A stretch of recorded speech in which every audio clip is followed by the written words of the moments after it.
I love to cook. When I became a chef, I thought that was all I was going to do. But today, you are both a cook and a chef. You're in a kitchen, the dining room, the classroom, and on the road. It's the lifestyle of the chefs. We go to festivals, we interact, we eat in other places, and then we cook together. We learn from each other. It's an enriching experience. I've always loved the ocean. I am a Pisces after all. My quest has always been to find the best seasonal freshest fish, whether at Le Bernardin in New York or here at my restaurant in the Cayman Islands. And that is my challenge today.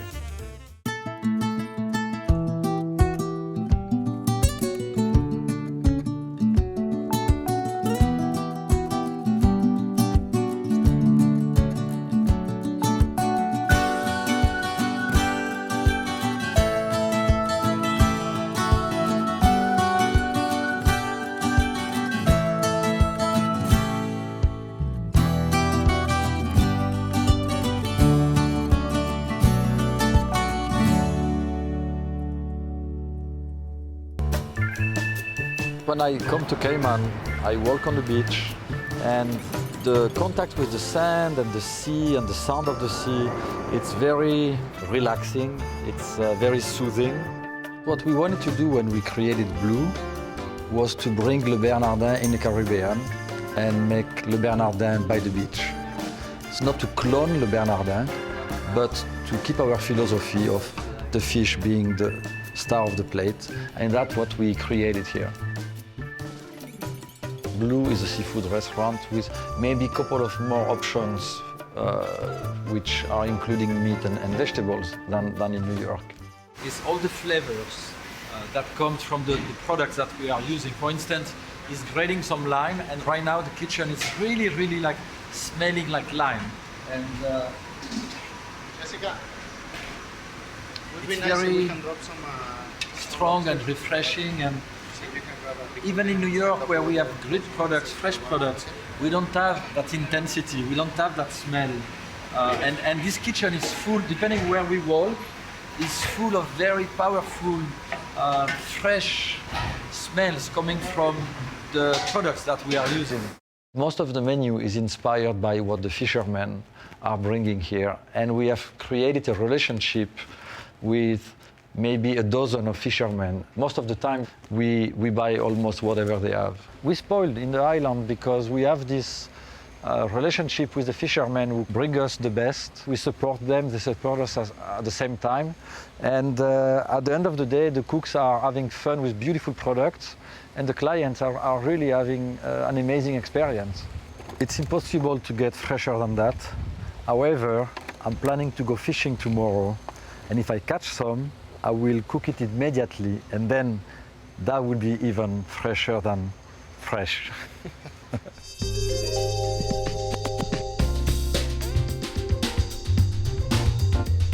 Inspired by the fresh fish coming into my kitchen, my friend Mike Ryan introduced me to Captain Eric Rivers, a local fisherman, to take me out on the water to see if I could get one myself. Eric, this is Eric. Hi Eric, how are nice you? to meet you. Nice to meet you. So we are going to catch some fish. We're gonna give it a shot and see what happens, yeah. So whatever we're gonna catch, I cook it tonight, and we eat it together. Sounds like a good deal. Right? I'm all for that. Sure. So let's go. Whenever you're ready.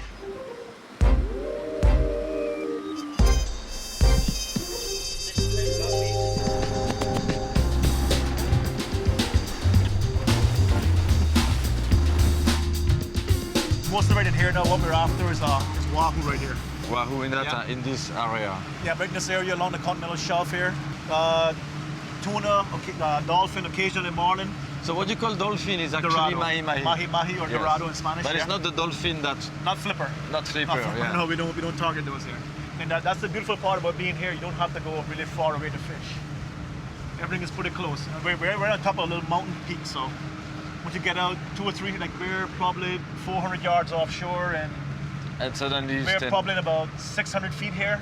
Yeah. If you move, say, 200 feet in, you'll be in about 80 feet. So the island drops off very steep here. That's the good part about fishing here. You don't have to go very far away. So those tiny boats over there, I mean, they are smaller than the waves. Yeah, Like that's probably only about 12 feet long. And what do you think he's gonna get? He'll be fishing for the same thing we're fishing for. Occasionally they catch marlin. Sometimes you'll go by and you'll see 'em. marlin is a big fish. Yeah. It's bigger than the boat. Oh yeah. Sometimes we find them out here. We cross them, and you'll see the marlin bills on one side of the boat and the tails on the other. Oh And they'll have a God. 8 or 10 foot. So it's fish like in a the boat. Hemingway story, the old man and the sea. Exactly. You catch fish each time you take the boat? Not every time. Not every time. Not So every time. sometimes you can spend hours and hours and hours and nothing happen. Yeah, that's why you hear people refer to as fishing and not catching. Fishing and not catching, right? Fishing and not catching.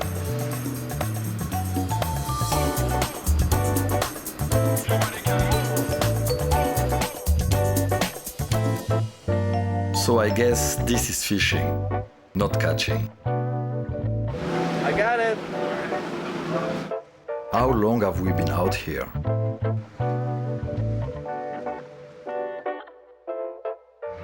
If we got 2 fish, we are done. We're going back to the hotel, sleep. That's good for sushi. Just pick it up. Yeah. Like that? And then what? Twist it a little more. Okay, just wind forward. Oh yeah, that's good. There it is down there. See the color? Oh, yeah, I see it coming. Black Yeah, fin. yeah. Bring the tip up. Tip. Step back a little bit. I'll get it. Perfect. Okay. Okay, good. What is that? Blackfin tuna. Blackfin tuna. Yeah. Hey, There you go. it looks Start like to a kick a lot. mackerel almost. Yeah. See all the yellowfin tuna? Yeah, See yeah. Yeah. And down he So goes that's to gonna be sleep. great for sushi. Yeah. You can't Yeah. beat that in terms of freshness, that's for sure. When you get the fish on your line here, it's like almost like a fight, and you feel the adrenaline in you. So much for my gigantic marlin. My blackfin tuna will barely feed the 2 of us for lunch. We decide to dive for some fresh conch to prepare with the sashimi I have in mind. Eric, we find some water which is pretty shallow here, right? It's about, what, 10 feet, 8 feet? 8 to 10 feet deep. 8 to 10 feet? Yeah. And it's pretty clear, and I see a lot of grass in the bottom. Does it mean that the conch are going to be there? That's a good indicator of where they feed and stuff. So it's a good habitat for them usually. Yeah, exactly.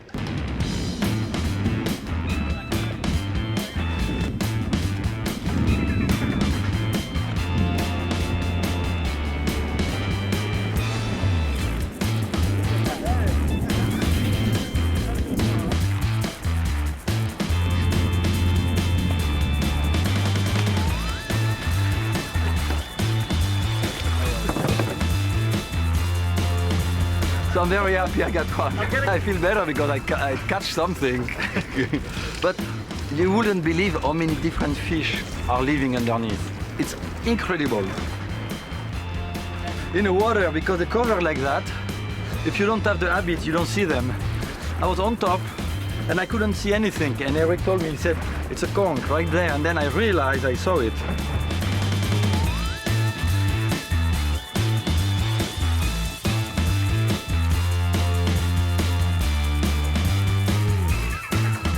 So Eric, show me how we're gonna open the conch. We got the conch here. Yeah. You can see the beautiful animal inside, all the colors in the shell. So this is the animal really inside. Yeah, that's the whole animal. That's the toenail from which he pulls himself along in the bottom. Yes. He's kind of spiral onto the shell here.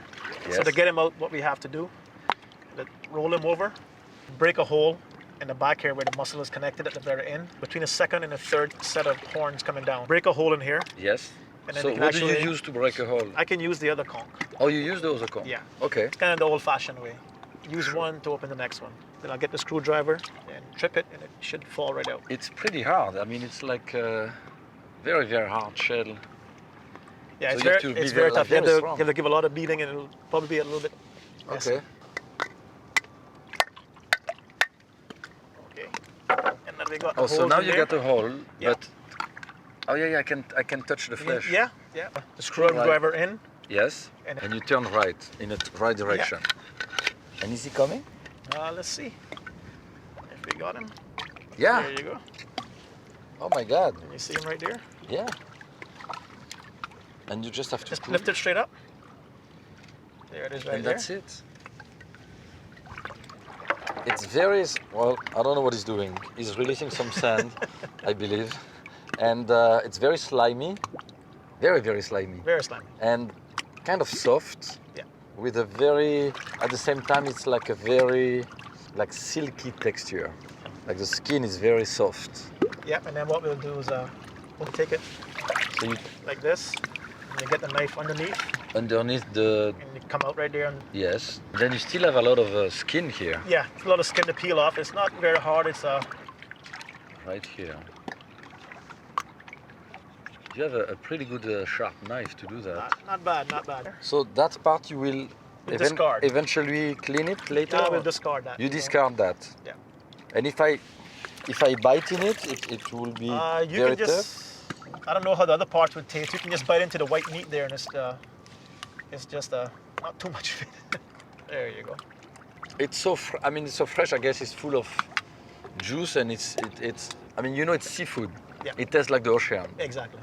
It reminds me abalone, and the consistency and the flavor of abalone in California or in Asia, Yeah. which is a different Okay. shellfish. However, it has the same qualities. Tastes delicious. Very good, huh? Oh yeah. And it's fresh. I mean, when Okay. you rinse it in the seawater, it kind of seasons it with a little salt.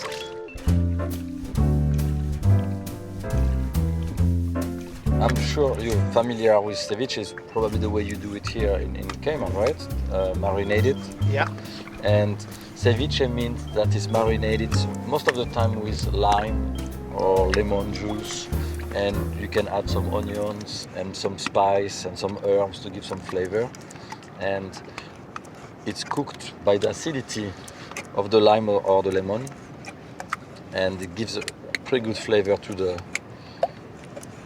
seafood that you prepare as a ceviche. And most of the time ceviches can be made with shellfish like a conch, or even with some very, very fresh fish. I think we're gonna slice the onion very thin. I finally diced some onions.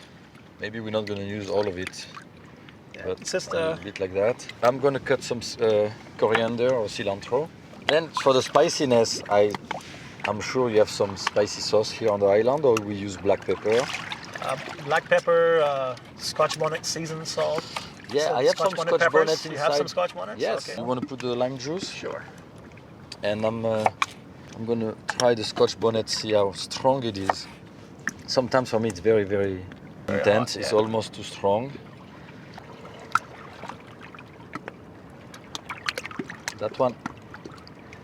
That one is a killer. Forget this one. Don't put that one in, because it'll kill let's- me too.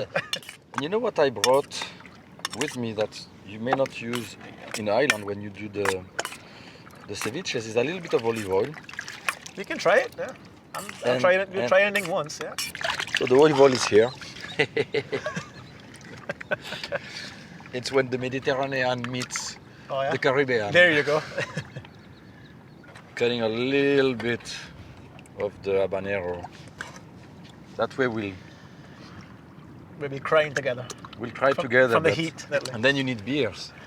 And thankfully we have that close by, so Yes. We So did look, yeah, you did a good job there. You can get the conchs. it's a collective effort. I give you a bit more. Okay, let's try.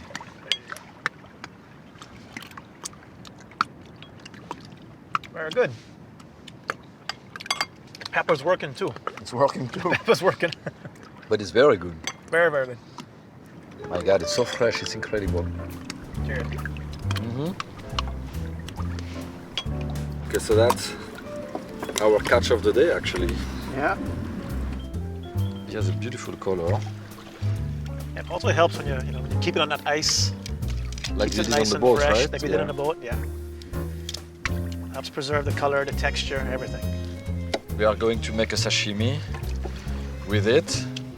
So I'm filleting the fish, obviously, with that pretty good knife. And we're gonna have both fillets. You call that a black fin tuna? Blackfin tuna. So that's gone, right? Yeah. And then I'm gonna remove the skin, and we're removing as much blood as we can, so that way we're taking the fishiness out of the tuna. So I'm slicing the fish in bites. I don't know if a Japanese expert will be impressed with my cutting, Enrique, you cracking the coconut for us? Wow! Excellent, that's gonna be our plate. Okay, right. This is gonna be your plate. And we are going to eat some blackfin tuna sashimi. It's something that I have never done before. To really plate a sashimi in a coconut. I've never seen it done before, so it is new for me. So too. it's a premiere. We're gonna save that for later. There you go. Or maybe we can put it in this coconut. It's just to save the fish. To clean your hands is very easy here. Now you have to show me how to hold these now. I don't know. I'm not very good at it. Okay, well, I just wish you good luck. Like that. If not, with your fingers, it's fine. there you go. It's so fresh. It's incredible too. It's really, really sweet as a fish. Very nice. Yeah. It's very firm. Yeah, It's probably because it's so fresh. exactly. Yeah, but just throw away all the scraps right here and all Yeah. the fish here will eat it for sure. So here we really limited the cooking, but we got the best product that we catch today. There you go. And preparing it simply like that, with fresh ingredients, it's a fantastic experience. Great company, you know. Pleasure having you here. Thank you. Santé, cook from life. Right back. Welcome back, boys. Michael, we ate it all. Oh, The good news is we catch something. excellent. We got a little blackfin tuna, and he taught me how to catch some conch. And we did a sashimi, and then we had ceviche. I'm very jealous. But But I had wondered that maybe it wasn't going to work out so well for you. So I brought you a little Oh present. my God, wow, they're beautiful on top of it. Yeah. Show me that. Now that's a spiny That's lobster. our dinner. I catch them, you cook them.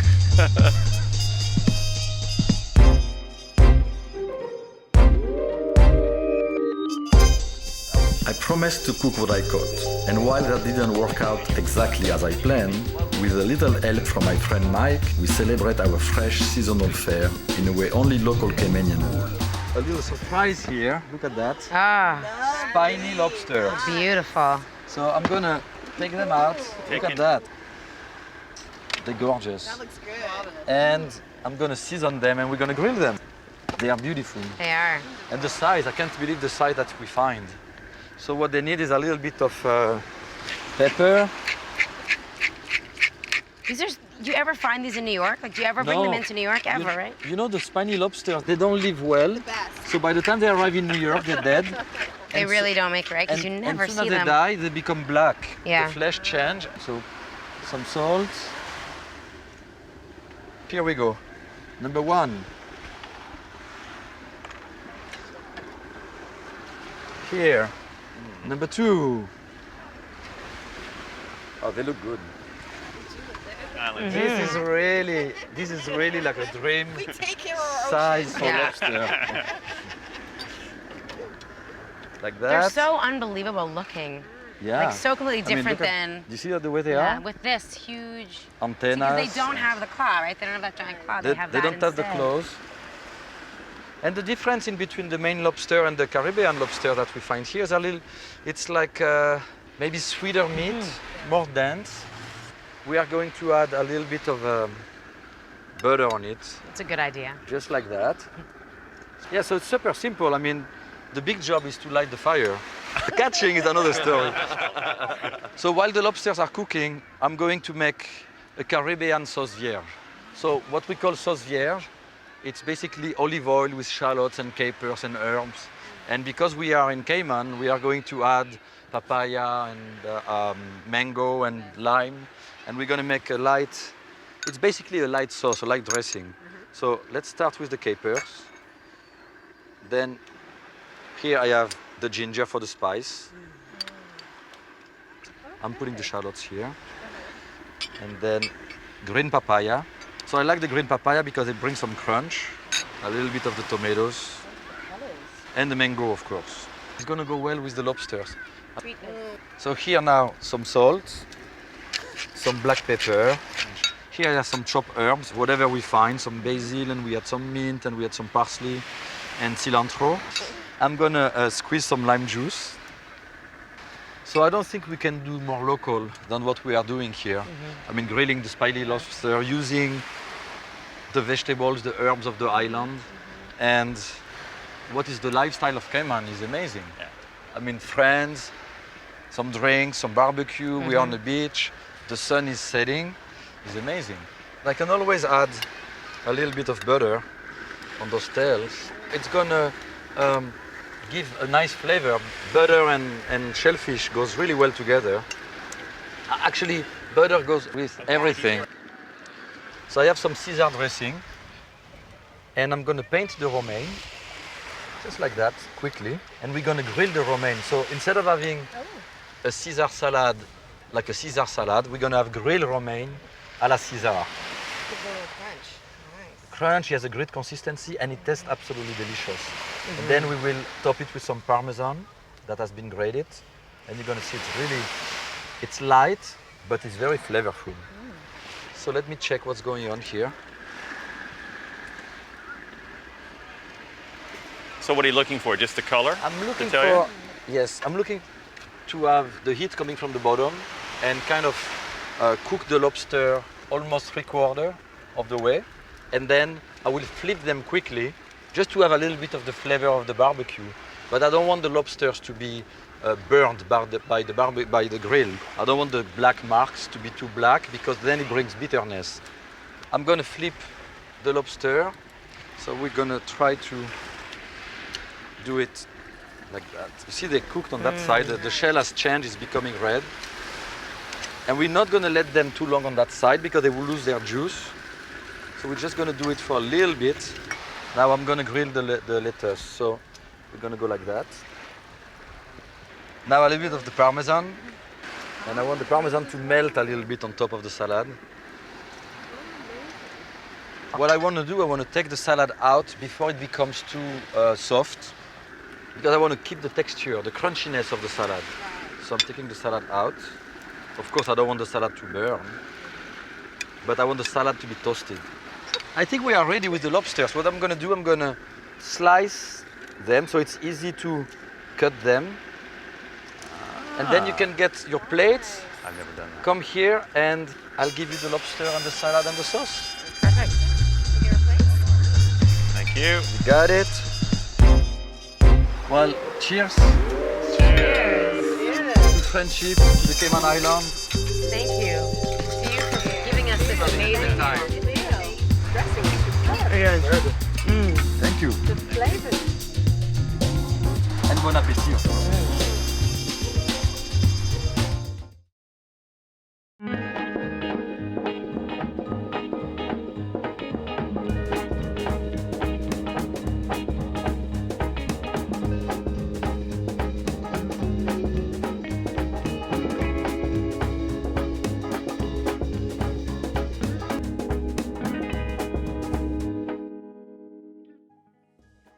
We are going to prepare some tomatoes à la Provençale.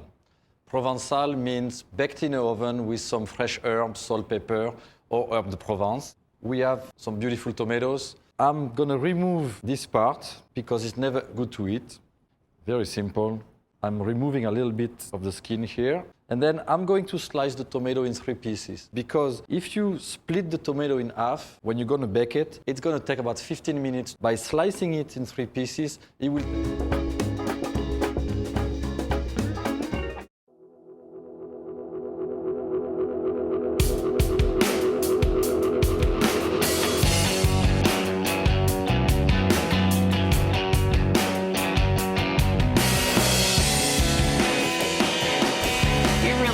Living the dream, I would imagine, the expat dream. I feel more free here than I do in the States. If you're not happy with what you're doing, you should really think about it and not be afraid of change. Nice place to live, don't you think?